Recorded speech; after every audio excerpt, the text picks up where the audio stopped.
அழுத்தத்தை குறைப்பதற்கான மேம்பட்ட திறன்கள். இந்தச் செயலுக்கு பயனருக்கு நல்ல உடல் வலிமையும், உடற்பகுதியின் சமநிலையும், மூடிய கை அகலத்திற்கு புஷ் அப் செய்யும் திறனும் தேவை. எச்சரிக்கை: சக்கரப்பூட்டுகளைச் செயல்படுத்தவும் சுதந்திரமான புஷ் அப்கள். நல்ல கைத்திறன் கொண்டவர்கள் மணிக்கட்டை நேராக வைத்துக்கொண்டு 2 கைப்பிடிகளையும் பிடித்துக் கொள்ளுங்கள். தலையை சற்று குனிந்து கீழே அழுத்தி இடுப்பை உயர்த்துங்கள். 10 வினாடிகள் அப்படியே வைத்திருங்கள். இருக்கையில் மெதுவாக அமருங்கள். சுயமான புஷ் அப்கள்.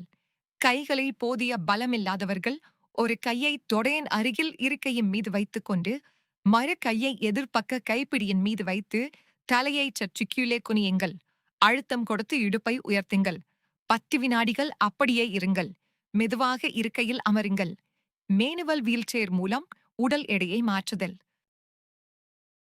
சாய்வதற்கு வசதியாக இருக்கும் ஒரு பெஞ்ச் அல்லது சுவரை தேடுங்கள். பின்னோக்கி திரும்புங்கள். சக்கர நாற்காலியில் இருக்கும் கனமான பையை அகற்றவும். சக்கர நாற்காலியை சாய்க்க முன்பக்க சக்கரங்களை உயர்த்தி பின்னோக்கி நகர்த்தி தள்ளும் கைப்பிடிகளை பெஞ்சின் மீது வைக்கவும். சக்கரங்களை பூட்டவும். பின்புறமாகச் சாய்ந்து உங்கள் தலையை பெஞ்ச் அல்லது சுவரில் வைத்து கைகளை நீட்டுங்கள். தலையை வசதியாக வைக்க நீங்கள் ஒரு பையை பயன்படுத்தலாம். பின் சக்கரங்களை பிடித்துக்கொண்டு நிமிர்ந்து உட்காருங்கள். பின் சக்கரங்களின் பூட்டை திறக்கவும். ஒரு கையை பெஞ்சின் மீது வைத்திருங்கள். மெதுவாக சக்கரங்களை நகர்த்தி முன்பக்க சக்கரங்களை மென்மையாக கீழே இறக்குங்கள்.